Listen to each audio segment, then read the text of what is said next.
హాల్లో కూర్చుని పేపర్ చూస్తున్నారు రాజుగారు. బ్రహ్మం టీం టీ టిఫిన్లు కానిచ్చి పనులు చూసుకుంటున్నారు. రుద్రాజున్ను ఫ్రెష్ అయ్యొచ్చి డైనింగ్ టేబుల్ దగ్గర కూర్చుని టిఫిన్ చేస్తున్నారు. ఇంతలో ఓ కాగితం చుట్టబడున్న రాయి విసురుగా వచ్చి హాల్లో పడింది. అందరూ అటు చూశారు. జున్ను లేచొచ్చి రాయి పారేసి కాగితం తీసి అందులో రాసుంది పైకి చదివాడు. తప్పించుకున్నానని సంతోషపడకు భూపతిరాజు. నేను నిన్ను వదలను.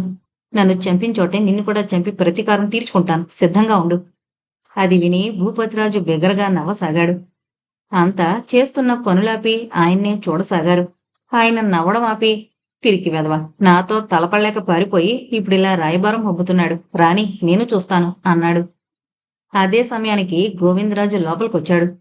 జరుగుతున్నది గమనిస్తూ తలుపు దగ్గరే ఆగిపోయాడు. రాజుగారు అతన్ని చూసి, రారా గోవిందం, అక్కడే ఆగిపోయావేం? లోపలికి రా అన్నారు. అతను లోపలికొస్తూ, ఏంటండి మావయ్య గారు కబురెట్టారు అన్నాడు. నీతో కొంచెం పని పడిందిలే, పద అని లేచి రుద్రవైపు చూసి రమ్మన్నట్టుగా తలాడించి మెట్ల పక్కనున్న గదిలోకి దారి తీశాడాయన. గోవిందరాజు అతన్ని అనుసరించాడు. రుద్ర, జున్ను కూడా లేచి వెనకాలి వెళ్లారు.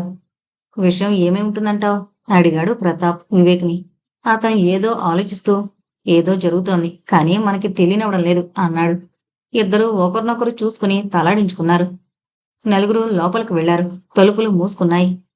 ఆ దారా గోవిందం, ఇలా కూర్చో అన్నాడాయన సోఫాలో కూర్చుంటూ. గోవిందరాజు వచ్చి ఆయన పక్కనే కూర్చున్నాడు. ఏంటండి సంగతి మావయ్య గారు, సదుపాయాలన్నీ బానే ఉన్నాయా అడిగాడు గోవిందరాజు. ఆ వాటికేం బ్రహ్మాండంగా ఉన్నాయి, కానీ ఒకటే సమస్య అన్నాడు రాజుగారు. ఏంటండది అడిగాడు గోవిందం. ఇక్కడ బంగ్లాలో రాత్రుళ్ళు ఓ ఆకారం తిరుగుతోంది. రాత్రి అయ్యేసరికల్లా గజ్జెల చప్పుడు అదీను పిల్లలు బాగా భయపడిపోతున్నారా అన్నాడు రాజుగారు. గోవిందరాజు ముఖంలో ఓ రకమైన ఆనందాన్ని గమనించాడు రుద్ర. అంతలోనే సర్దుకుని అమాయకంగా మొహం పెట్టి, అవునండి, ఊళ్ళో అందరూ చెప్పుకుంటుంటే అంతా అబద్ధంగా మూసనుకున్నా. అయితే నిజంగానే ఈ బంగ్లాలో దెయ్యాలవి తిరుగుతున్నాయన్నమాటే అన్నాడు. ఊర్లో ఏం చెప్పుకుంటున్నారు అడిగాడు రాజుగారు. ఈ బంగ్లాలో దెయ్యాలున్నాయని అన్నాడు గోవిందం. ఎన్నున్నాయో చెప్పారా అడిగాడు జున్ను. అతని వైపు అనుమానంగా చూశాడు గోవిందం. ఈ బంగ్లాని అమ్మేద్దామనుకుంటున్నారా గోవిందం? మంచి పార్టీ ఏదైనా ఉంటే చూడు అన్నాడు రాజుగారు. గోవిందం మొహం చేటంతైంది. తిరిగి సర్దుకుని విచారంగా పెట్టి, ఇలా దెయ్యాలు తిరిగే బంగ్లాని ఎవరు కొంటారండి మామయ్య గారు అన్నాడు. రాజుగారు సోఫాలో ముందు కొంగి, ఎవరు కొనరంటావా అడిగాడు. గోవిందం తల అడ్డంగా ఊపాడు. మరెలాగరా? పోనీ కొన్నాళ్లు ఆగుదామంటే ఈలోగా ఈ దెయ్యాలవి పోతాయేమో చూద్దాం అన్నాడు రాజుగారు. గోవిందం గుండె గుబేలు మంది. ఆయనంతా ఆయనే అమ్మకం ప్రస్తావన తెచ్చాడు కాబట్టి ఎలాగోలా ఆయన నొప్పించి బంగ్లా తనకే అమ్మేలా మాట తీసుకోవాలి. ఈయన ఒప్పుకుంటే మిగిలిన వాళ్ళంతా చచ్చినట్టు అంగీకరించి తీరాల్సిందే. అలా కాదండి మామయ్య గారు, నేనొకటి చెప్తాను, మీకు నచ్చితే అంటూ ఆగాడు. అతని వైపు చూసి, చెప్పు అన్నాడు రాజుగారు. మరేమో ఎప్పటినుండో ఈ బంగ్లా సంగతంతా నేనే కదా చూస్తున్నాను. దీన్ని నాకే అమ్మేయకూడదు అన్నాడు దొంగచూపులు చూస్తూ గోవిందం. రాజుగారి మొహంలో ఎటువంటి భావం కనిపించలేదు. మాట్లాడేటండి, ఇది వరకొకసారి మన నారాయణని అడిగాను కూడాను. మీరెప్పుడైనా అమ్మాలనుకుంటే ముందు నన్ను ఆలోచనలో పెట్టుకోండని. అయితే బంగ్లా కొందామని ఎప్పటినుంచో అనుకుంటున్నామన్నమాట అన్నాడు రాజుగారు సోఫాలో వెనక్కి వాలి. కొంత తత్తరపాటు కనిపించింది అతనిలో. వెంటనే సర్దుకుని, అబ్బే అలాంటిదేం లేదండి. ఓసారి ఒక అతనెవడో ఇది కొందామనుకుంటున్నానని చెప్పాడు. అప్పుడు నాకు అనిపించింది, బయటోళ్ళెవరికో ఎందుకు ఇవ్వడం, మనలో మనం చూసుకుంటే బాగుంటుంది కదా అని అన్నాడు. ఆ ఆలోచనతోనేనా బంగ్లా మరెవరూ కొనకుండా ఉండేందుకు దెయ్యాన్ని ఏర్పాటు చేశావు అడిగాడు రాజుగారు. ఉలిక్కి పడ్డాడు గోవిందరాజు. ఏటంటున్నారండి మామగారు అడిగాడు కంగారు పడుతూ. ఏం, నేనంద అర్థం కాలేదా? రాజుగారి గొంతులో కొంత కాఠిన్యం తొంగి చూసింది. గోవిందానికి చెమటలు పట్టసాగాయి. అది కాదండి, నేనెందుకు చేస్తానండి అలాగా అన్నాడు. అతని గొంతులోని వణుకు తెలిసిపోతోంది. రాజుగారు రుద్రవైపు చూశారు. అతను అల్మరా పక్కకు జరిపాడు. లోపల నుండి దెయ్యం వేషంలో ఉన్న రమణ బయటకొచ్చాడు. వాణ్ణి చూస్తూనే గోవిందం అదిరిపడ్డాడు. ఇప్పుడు చెప్పు, అసలు నీ ఆలోచనేంటి అడిగాడు రాజుగారు. గోవిందరాజుకి పరిస్థితి పూర్తిగా అర్థమైంది. నిజం చెప్పడమే మేలనిపించింది. గొంతు సవరించుకుని నెమ్మదిగా మొదలు పెట్టాడు. మొదట్లో నాకెలాంటి ఆలోచన లేదండి మావయ్య గారు. కొంతకాలం కిందట ఓ మనిషి వచ్చాడు ఊరికి. అతను పెద్ద వ్యాపారస్తుడు. చాలా రకాల వ్యాపారాలున్నాయట పట్నంలో. చాలాసార్లు ఆ హైవే మీద నుంచి పోతూ మన బంగ్లాను చూశాడట. ఊర్లో కనుక్కుంటే ప్రస్తుతం దాని బాగోగులు చూస్తోంది నేనని చెప్తే నన్ను కలిశాడు. అతను ఆ బంగళాని కొంటానని యజమానులతో మాట్లాడమని చెప్పాడు. ఆ పాడుబడిన కొంప మీకెందుకండి అంటే దానికి రిపేర్లవి చేయించి దాన్ని మంచి హోటల్‌గా మార్చేస్తాడట. చాలా మంది పెద్ద పెద్ద వాళ్ళు అలాంటి బంగళాల్లో పెళ్ళిళ్ళు, పుట్టినరోజుల్లాంటివి చేయడానికి బోలెడు డబ్బిచ్చొస్తారట. ఎంత కొంటారు బాబు అంటే అతను చెప్పాడు కాదు. ఈ క్షణాన వాళ్ళు అమ్ముతానంటే 25,00,00,000 కొనుక్కుంటాను అని. నిజం చెప్పొద్దు. నా కళ్ళ ముందు నక్షత్రాలు కనిపించాయంటే నమ్మండి మామయ్య గారు. నేను తప్పకుండా కనుక్కొని చెబుతానని అతని ఫోన్ నంబర్ తీసుకుని పంపించేశాను. నాకైతే స్థిమితం లేకుండా పోయింది ఆ క్షణం నుంచి. ఈ పాడు బంగ్లాకి అంత రేటిచ్చి కొనేవాళ్ళున్నారా అని ఆశ్చర్యం వేసింది. ఏం చేద్దామని సాన్ రోజులు ఆలోచించి చివరికి నా స్నేహితుడొకడుంటేను వాణ్ణి పిలిపించాను. వాడొచ్చి అన్నాడు కదా, ఒరే గోవిందం, ఈ బంగళాకు ఇప్పుడే ఇంత ఇలువుంటే ఓ 4 ఏళ్ళు పోతే ఇంకెంత ఇలువుంటాదో ఆలోచించు అని. ఆలోచించాను. ఇలువ పెరుగుతాది సరే, కానీ దానివల్ల నాకేటి లాభం? అదే ముక్కడిగాను. వాడో మంచి ఆలోచన చెప్పాడు. ఏంటంటే, ఒరే ఈ బంగళాని చవకగా నువ్వే కొనేసి లాభానికి అమ్ముకో అని. అది సరే కాని నా దగ్గరిప్పుడు 25,00,00,000 లేవే అన్నాను నేను. అంత డబ్బెట్టి నిన్నెవడు కొనమన్నాడు అడిగాడు వాడు. మరి అన్నాను నేను. ఓరి ఎర్రి మహారాజా, ఆడెవడో వచ్చి ఈ బంగళా కొంటానని ఈసం అసలు వాళ్ళకి తెలియదు కదా. నువ్వు గాని కొంటానంటే ఆళ్ళెంత చెప్తారో ముందడుగు అన్నాడు. ఆ సమయాన్నే మన నారాయణతో ఇసయం కదిపాను. కాని వాడు అసలా బంగళా అమ్మే ఉద్దేశమే మాకు లేదు మావయ్య అన్నాడు. మరేటి చెయ్యాలా? నేను మళ్ళీ నా స్నేహితుణ్ణి పిలిచి చెప్పాను. వాడు 2 రోజులు ఆలోచించి, ఒరేయ్ ఈ బంగళా సొత్తే ఖాళీగా పడున్నది. పోనీ ఇక మీదటెప్పుడైనా వాళ్ళ యాపారాలవి మానుకుని ఇక్కడికొచ్చి ఉంటారా? లేదు. మరా బంగళా అలా పాడుబట్టి పోవడమేనేటి? ఓ పంచేయ్. అందులో పిశాచాలవి తిరుగుతున్నాయని ఓ పుకారు లేవది. ఊళ్ళో జనాలు భయపడి ఆ బంగళాని కూల్చామని ఆ రాజుగారికి చెప్పుకోవాలా. అప్పుడు నువ్వు మధ్యలో వచ్చి అంత సక్కటి బంగళా కూలగొట్టడం ఎందుకు? నేను కొనుక్కుంటానని చెప్పు. నువ్వు ఎంతిస్తే అంతకీ అమ్ముతారు. నువ్వు కాస్త రిపేర్లవి చేయించి పెద్ద మొత్తానికి అమ్ముకో అని సలహా ఇచ్చాడు. ఆ సలహా నాకు బ్రహ్మాండంగా అనిపించింది.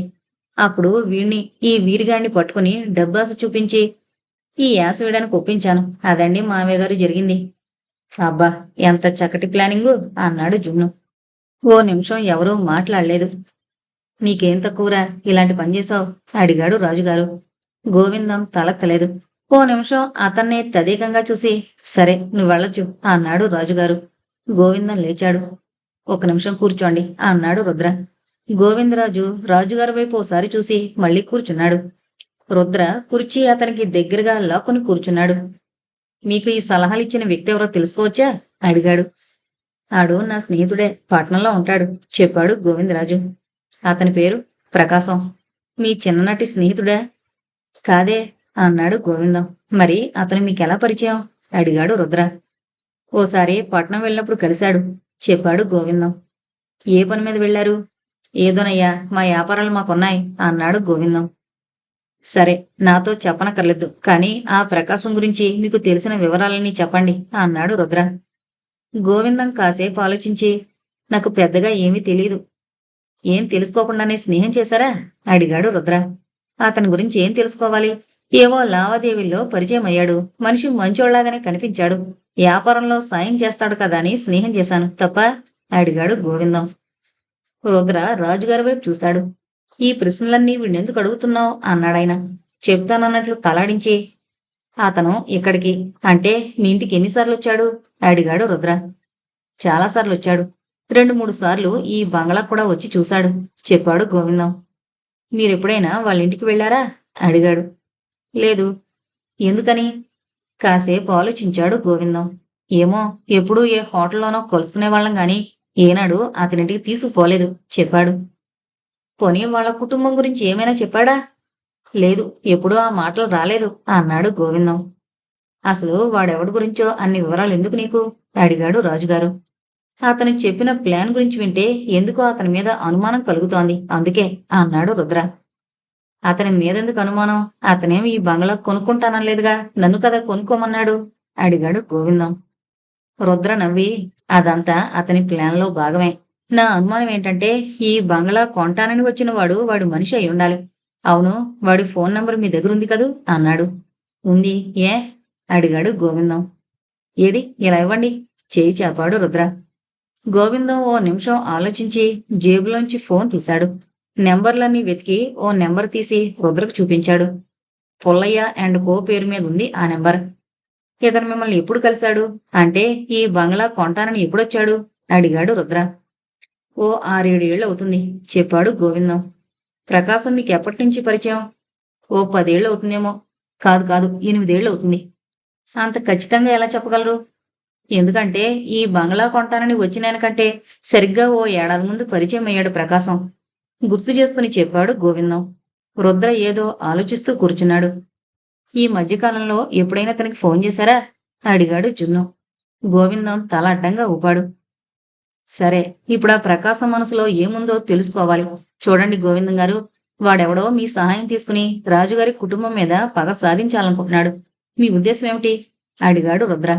గోవిందం ఆశ్చర్యంగా అతని వైపు చూసి, అతనెవడికో మామయ్య గారు వాళ్ళ మీద పగ ఎందుకుంటాది? అడిగాడు. ఆ విషయం నేను తెలుసుకుంటాను. అయితే మీరు మాకు చిన్న సాయం చేసి పెట్టాలి అన్నాడు రుద్ర. ఏటది? అడిగాడు. ప్రకాశానికి ఫోన్ చేయాలి, ఇప్పుడే, మా ఎదురుగానే. ఎందుకు? ఎందుకంటే ఈ బంగ్లా మీకు అమ్మడానికి రాజుగారు ఒప్పుకున్నారని చెప్పడానికి అన్నాడు రుద్ర. అదేటి? ఈ బంగ్లా అమ్మనని చెప్పారు కదేటి, మళ్ళీ ఆయనకి ఫోన్ చేయడం ఎందుకు? అన్నాడు గోవిందం. ఏమయ్యా, మమ్మల్ని విసిగించగా చెప్పిన పని చేయిచాలు.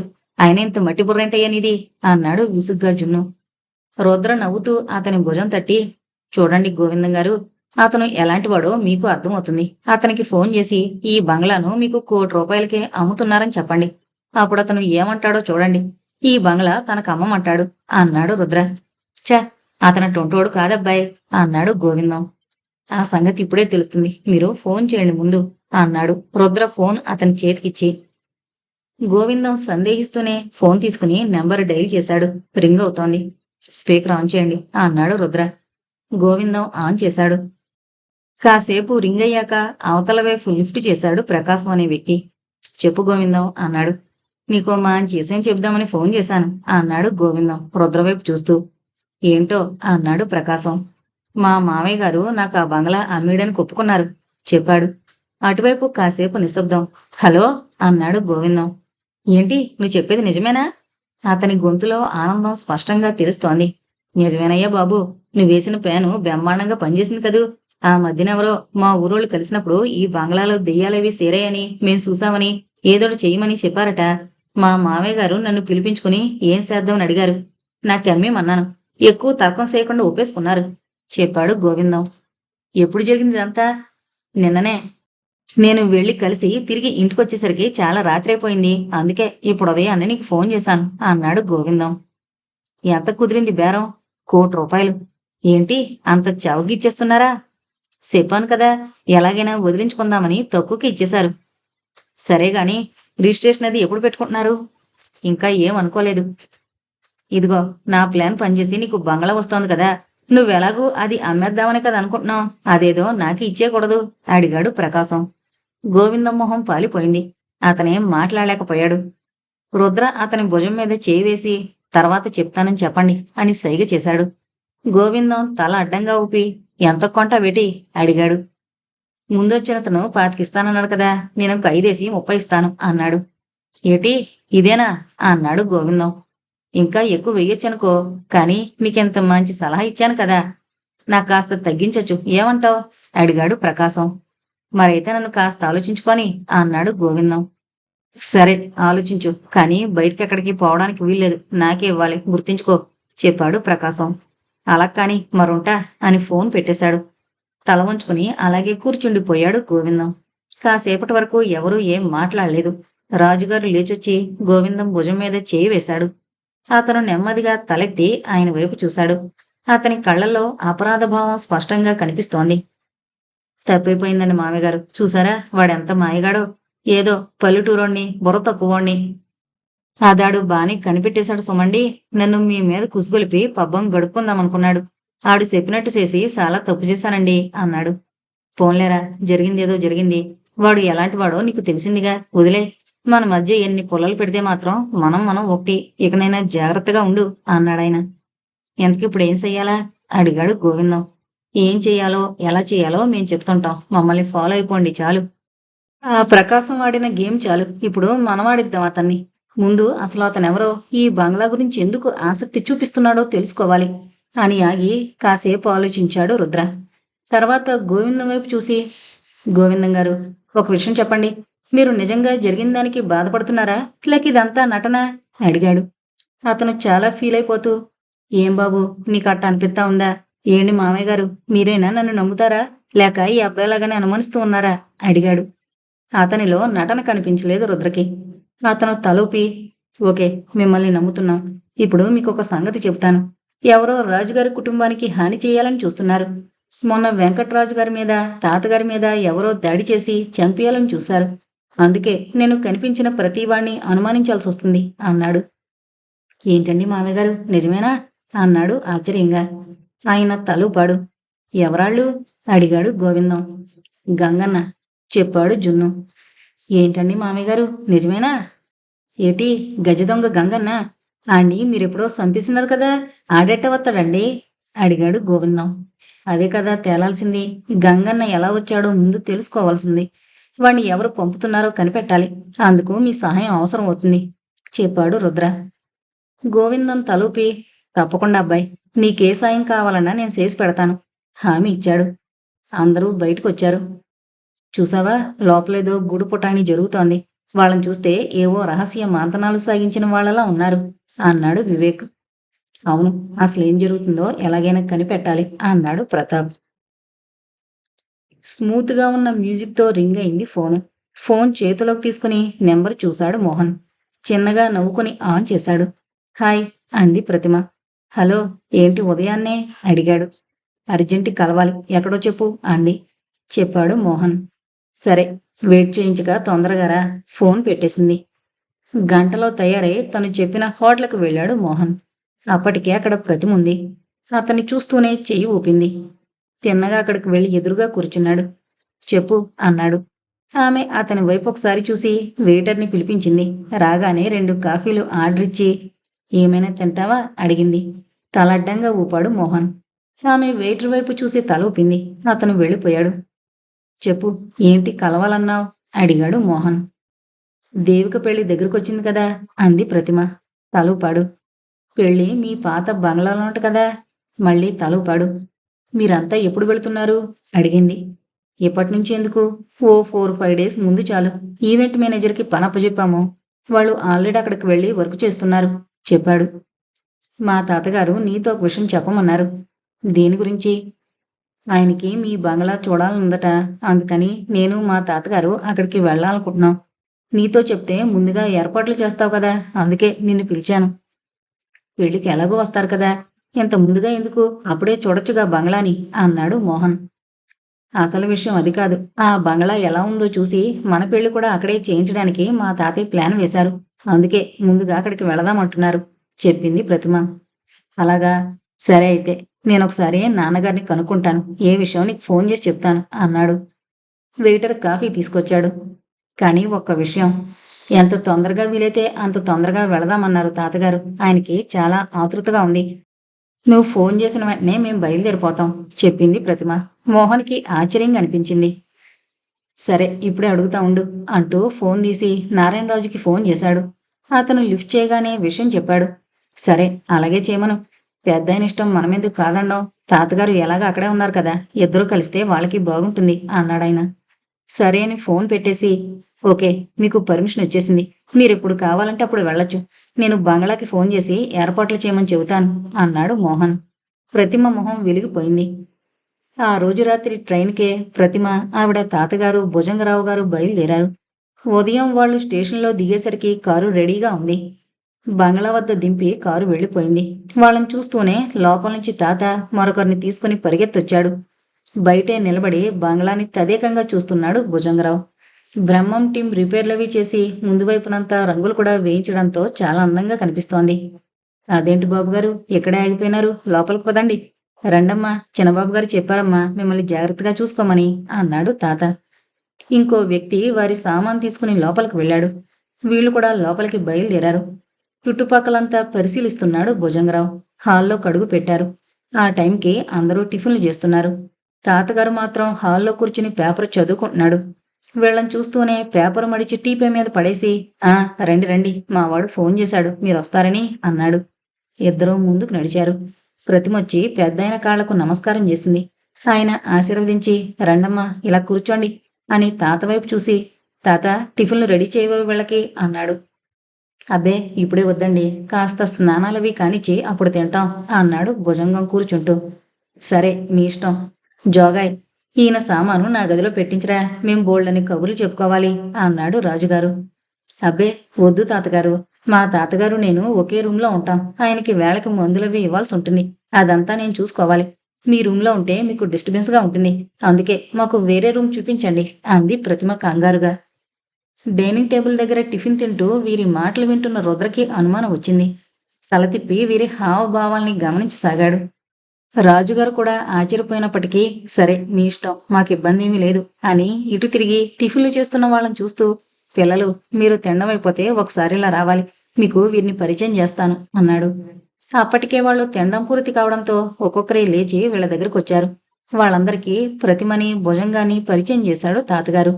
పరిచయాలయ్యాక ప్రతిమ, తాతగారు తమకు కేటాయించిన గదిలోకి వెళ్ళిపోయారు. బ్రహ్మం టీం తమ పని చూసుకోవడానికి వెళ్ళిపోయారు. రుద్ర, జున్ను, తాతగారు మిగిలారు. తాతగారు, ఇంకా పెళ్లికి చాలా టైం ఉంది కదా, వీళ్ళిప్పుడే వచ్చేసారేంటి అడిగాడు రుద్ర. ఆయన మళ్ళీ పేపర్ చేతిలోకి తీసుకుని, వీళ్ల పెళ్లి కూడా ఇక్కడే చేద్దామనే ఉద్దేశం ఉన్నట్లుంది భుజంగానికి, అందుకే ఓసారి బంగ్లా అంతా చూసినట్లుంటుందని ముందుగానే వచ్చారు చెప్పాడాయన. బంగ్లా మొత్తం చూడ్డానికైనా ఓ 2 రోజులు చాలు. వాళ్ళు నిజంగా ఈ బంగ్లాని చూడ్డానికైతే ఓ 5-6 రోజులు ముందుగా వస్తే సరిపోయేది. మరీ ఇంత త్వరగా రావడానికి వేరే కారణం ఏదో ఉండుంటుంది అన్నాడు రుద్ర. అతని చూపు మేడపైన నిలబడి తమనే గమనిస్తున్న ప్రతిమ మీద పడింది. రుద్ర అటు చూడగా ఆమె అక్కడి నుంచి వెళ్ళిపోయింది. ఇంకొక వ్యక్తి కూడా వీళ్ళని గమనించడం జున్ను కనిపెట్టాడు. కానీ అతని మీద జున్నుకి ఎలాంటి అనుమానం కలగలేదు. అయితే రుద్రకు మాత్రం ప్రతిమ మీద, ఆమె తాతగారి మీద అనుమానం రానే వచ్చింది. మొదటి అంతస్తులో ప్రతాప్ వైరింగ్ పనులు చెక్ చేస్తున్నాడు. స్తంభానికి నిచ్చెన వేసుకుని దాని మీద ఓ కాలు, బాల్కనీ పెట్టగొడ మీద ఓ కాలు వేసుకుని వైర్లను చూస్తున్నాడు. ఏదో అలికిడికి కిందకి చూసిన అతనికి అక్కడ గంగన్న వేషంలో ఉన్న వ్యక్తి కనిపించాడు. ఓ నిమిషం ఉలికిపడినా వెంటనే సర్దుకున్నాడు ప్రతాప్. పని మానేసి అతని వైపే చూస్తూ నిలబడ్డాడు. ఇంతలో ఎవరో అతన్ని అక్కడి నుంచి తోసేశారు. అరుస్తూ కిందకొచ్చి పడ్డాడు ప్రతాప్. బాల్కనీకి సరిగ్గా కింద ఒత్తుగా క్రోటన్ మొక్కలు పెరుగుండడంతో అతనికి పెద్దగా దెబ్బలేమీ తగలలేదు. అతని అరుపుకి అందరూ అక్కడ పోగయ్యారు. వివేక్ మంగ వచ్చి నెమ్మదిగా అతన్ని లేపి వరండాలోకి తీసుకొచ్చి కూర్చోబెట్టారు. ఏం జరిగింది, ఎవరు అరిచింది అంటూ వచ్చాడు తాతగారు. అతనితో పాటుగా రుద్ర, జున్ను కూడా వచ్చారు. అందరూ పక్కకి జరిగి ఆయనకి దారిచ్చారు. ఆయనొచ్చి ప్రతాప్ పక్కనే కూర్చున్నాడు. అరిచింది నువ్వేనా? ఏం జరిగింది, ఎందుకు ఇలా అరిచావు? అక్కడ నిలబడి పనిచేసుకుంటుంటే ఎవరో నన్ను తోసేశారండి, ఇక్కడ మొక్కలుండబట్టి బతికిపోయాను అన్నాడు. రుద్ర ముందుకొచ్చి ఎక్కడ నిలబడ్డావు అడిగాడు. ఆ బాల్కనీ దగ్గర, నిచ్చెన మీద ఒక కాలు, గోడ మీద ఒక కాలు పెట్టి వైరింగ్ చూస్తున్నా. ఇంతలో ఎవరో వెనక నుంచి తోసేశారు చెప్పాడు. వెనక నుంచా? ఎవరైనా వస్తున్నట్లుగా అడుగుల చప్పుడేమైనా విన్నావా అడిగాడు. లేదు, నా దృష్టి అటు లేదు. అదిగో ఆ చెట్టు కింద గంగన్న కనిపించాడు నాకు. నేను అటే చూస్తున్నాను, అందుకే బహుశా ఎవరొచ్చేది నేను గమనించలేదు అన్నాడు ప్రతాప్. అందరూ ఆ చెట్టు వైపు చూశారు. అక్కడ ఎవరూ లేరు. తాత అతనికి మంచినీళ్లు తెచ్చిచ్చాడు. శ్వేత ఫస్ట్ ఎయిడ్ బాక్స్ తెచ్చి అతని గాయాలకి మందు రాయసాగింది. ఇంతలో బుల్లబ్బాయి పరిగెట్టుకుంటూ వచ్చాడు. ఏమైంది, అందరూ ఎక్కడున్నారు అని ప్రతాప్ వైపు చూసి, అరే ఏమైందిరా నీకు, ఏంటి దెబ్బలు అంటూ వచ్చి అతని పక్కనే కూర్చున్నాడు. నువ్వెక్కడ పనిచూస్తున్నావు అడిగాడు రుద్ర బుల్లబ్బాయిని. ఫస్ట్ ఫ్లోర్లో. అందరూ అతని వైపు చూశారు. మరి ప్రతాప్ పడిపోయినప్పుడు అరిచాడు కదా, నీకు వినిపించలేదా అడిగాడు రుద్ర. వాట్, పడిపోయాడా? ఫస్ట్ ఫ్లోర్ నుంచా? ఎలా పడిపోయావు అడిగాడు ఆశ్చర్యంగా. ముందు నేను అడిగిన దానికి సమాధానం చెప్పు. అతని అరుపు నీకు వినిపించలేదా మళ్ళీ అడిగాడు రుద్ర. అతను రుద్రవైపు చూసి తన జేబులో ఉన్న ఇయర్ ఫోన్స్ తీసి అతనికి చూపించాడు. నేను వర్క్ చేస్తున్నప్పుడు ఇయర్ ఫోన్స్ పెట్టుకోవడం బాగా అలవాటు, అందుకే నాకు ఏ అరుపు వినిపించలేదు అన్నాడు. ఆ ఫ్లోర్లో ఇంకెవరైనా ఉన్నారా మీరిద్దరూ కాక అడిగాడు రుద్ర. అడ్డంగా తల ఊపాడు బుల్లబ్బాయి. ఓ పావుగంట 10 నిమిషాల క్రితం ఆ ఫ్లోర్లో ఎవరినైనా చూసావా అడిగాడు రుద్ర. ఆ, కొత్తగా వచ్చారే తాతగారు, అదే భుజంగం గారు, తన గదివైపు వేగంగా వెళుతుంటే చూశాను. ఇంకెవరూ రాలేదు చెప్పాడతను. రుద్ర ఇంకేమీ అడగలేదు. జున్ను తీసుకుని గంగన్న నిలబడ్డాడని ప్రతాప్ చెప్పిన చెట్టు దగ్గరకు వచ్చాడు. అక్కడ చెట్టు కింద రక్తం చుక్కలు పడున్నాయి. వంగి వాటిని చేతితో తాకి చూశాడు.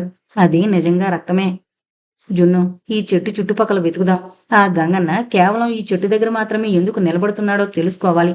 ఏదో ఒక ఆధారం దొరకపోదు అన్నాడు చుట్టూ వెతుకుతూ. ఇద్దరూ కలిసి వెతకడం మొదలుపెట్టారు. చెట్టు చుట్టుపక్కలంతా వెతికారు. ఎలాంటి అనుమానించదగ్గ వస్తువు కనిపించలేదు. ఇద్దరూ చెరువు వైపు వెతికారు. ఏం కనిపించలేదు. ఇద్దరూ వచ్చి చెట్టు దగ్గర నిలబడ్డారు. ఎదురుగా బంగ్లా వైపు చూసిన రుద్రకి ప్రతిమ ఆమె తాతగారు బాల్కనీలో నిలబడి వీరినే చూడడం కనిపించింది. ఏంటి వీళ్ళు మనల్ని గమనిస్తున్నారు? అటే చూస్తూ అన్నాడు రుద్ర. జున్ను తల తిప్పి రుద్ర చూసిన వైపు చూశాడు. దాంతో వాళ్ళిద్దరూ లోపలికి వెళ్ళిపోయారు. రుద్ర ఇటు తిరిగి, ఇప్పుడు ఆలోచిద్దాం. ఆ గంగన్న ఇక్కడ నిలబడి కనిపిస్తున్నాడు. ఎవరైనా చూసేసరికల్లా మాయమైపోతున్నాడు. ఇక్కడి నుండి పరిగెత్తాడనుకుందాం. కానీ అలా చేస్తే అందరికీ కనిపిస్తాడు. కాబట్టి అతను వంగి అంటూ చెట్టుకు ఇటువైపు చూశాడు. అక్కడ సరిగ్గా చెట్టు పక్క నుండి ఎత్తుగా ఒత్తుగా క్రోట్రన్స్ వరస మొదలవుతుంది. రుద్ర క్రోట్రన్స్ దగ్గరకు వచ్చి వాటి వెనక్కు వెళ్ళాడు. వంగి చూశాడు. అక్కడ ఈడ్చినట్లుగా ఉన్న గాలిగుర్తులు కనిపించాయి. అవి కొంత దూరం వరకు వెళ్లి అక్కడి నుండి పాదాల ముద్రలు కనిపించాయి. అవి బంగ్లాకి ఓ పక్కనున్న అవుట్ హౌస్ వరకు వెళ్ళాయి. ఆ అవుట్ హౌస్ బాగా పాతబడిపోయి కూలిపోవడానికి సిద్ధంగా ఉంది. రుద్ర తలుపులు నెమ్మదిగా తోశాడు. కిర్రుమని శబ్దం చేస్తూ తెరుచుకున్నాయి. ఆశ్చర్యంగా లోపలంతా శుభ్రం చేయబడింది. సంథింగ్ రాంగ్ జున్ను, చూసావా ఇక్కడ ఎంత క్లీన్గా ఉందో అన్నాడు రుద్ర. జున్ను తలూపాడు. తన ఫోన్ తీసి అంతా వీడియో తీయడం మొదలుపెట్టాడు. రుద్ర అంగుళం కూడా వదలకుండా వెతుకుతున్నాడు. గోడలో అమర్చబడిన అలమరా తెరిచాడు. అరలన్నీ ఖాళీగా ఉన్నాయి. తలుపులు ముయ్యబోయిన వాడల్లా ఆగి మళ్లీ పరీక్షగా చూశాడు. అలమరాను మధ్యలో పట్టుకుని ముందుకు లాగాడు. రాలేదు. వెనక్కి తోశాడు. వెళ్ళలేదు. ఓసారి మళ్లీ అంతా పరీక్షించి హ్యాంగర్స్ తగిలించుకోవడానికి పెట్టిన రాడ్ని నెమ్మదిగా కుడివైపుకు జరిపాడు. కొంతవరకు జరిగి ఊరుకుంది. ఇప్పుడు అల్మరాన్ని లోపలకు తోశాడు. అది వెనక్కి జరిగింది. అక్కడ చిన్న వరండా ఉండి కిందకి మెట్లున్నాయి. ఇద్దరూ లోపలికి వెళ్లి అల్మరాను ముందుకు తోసేశారు. అది మూసుకున్నాక లోపల గడియ పెట్టారు. మెట్లు దిగి ముందుకు నడిచారు. 2 నిమిషాలు నడిచి ఓ గదిలో అడుగు పెట్టారు. అది రహస్య మార్గానికి మెట్లు మొదలయ్యే గది. రమణని అక్కడే పట్టుకున్నారు. సో ఆ గంగన్న ఈ మార్గం ద్వారానే రాకపోకలు సాగిస్తున్నాడన్నమాట. రమణకు కూడా ఈ విషయం తెలిసే ఉంటుంది, చెప్పాడు రుద్ర. ఇద్దరూ మెట్లెక్కి పైకొచ్చారు. మొదటి అంతస్తు వరకు వచ్చి డోర్ తీసుకుని లోపలికొచ్చారు. డోర్ మూసేసి బయటకొచ్చారు. ఇద్దరూ వారి గదివైపు నడవసాగారు. ప్రతిమ వాళ్ల గది ముందు నుంచి నడుస్తుండగా ఏవో మాటలు వినిపించాయి. ఇద్దరూ ఆగి తలుపుల దగ్గరికి నడిచారు నిశ్శబ్దంగా. మాటలు కొంచెం స్పష్టంగా వినిపించసాగాయి. నీ మీద ఎవరికి అనుమానం రాలేదు కదా? అది భుజంగం గొంతు. లేదు. ఆ గొంతు ఎక్కడో విన్నట్లే ఉన్నా ఎవరిదో గ్రహించలేకపోయాడు రుద్ర. ముందుగా వచ్చి మంచి పని చేశావు. కొంత పని పూర్తయింది. గంగన్న వేషం వేసిన వాడు బాగానే పనిచేస్తున్నాడా? అడిగింది ప్రతిమ. ఆమె గొంతు వినగానే రుద్ర ఆశ్చర్యపోయాడు. ఇందులో ఆమెకు ప్రమేయం ఉంటుందని అతడు ఊహించలేదు. అంతా మనం అనుకున్నట్లుగానే జరుగుతోంది. కానీ మనం కొంచెం జాగ్రత్తగా ఉండాలి. నారాయణరాజు ఓ డిటెక్టివ్ని ఏర్పాటు చేసినట్లు తెలిసింది. అతను ఆల్రెడీ ఇక్కడికి వచ్చేశాడా లేక ఇంకా రావాలన్నది మనం తెలుసుకోవాలి అన్నాడు. ఆ భూపతిరాజుతో కలిసొచ్చారా ఇద్దరు? వాళ్ళని చూస్తే నాకు అనుమానంగా ఉంది. వచ్చినప్పటి నుంచి చూస్తున్నాను. ఆ పెద్దాయనతో ఒకటే మంతనాలు. ఏదో జరుగుతోందని అర్థమవుతోంది. కానీ వెంటనే ఏది కనిపెట్టలేకపోయాను.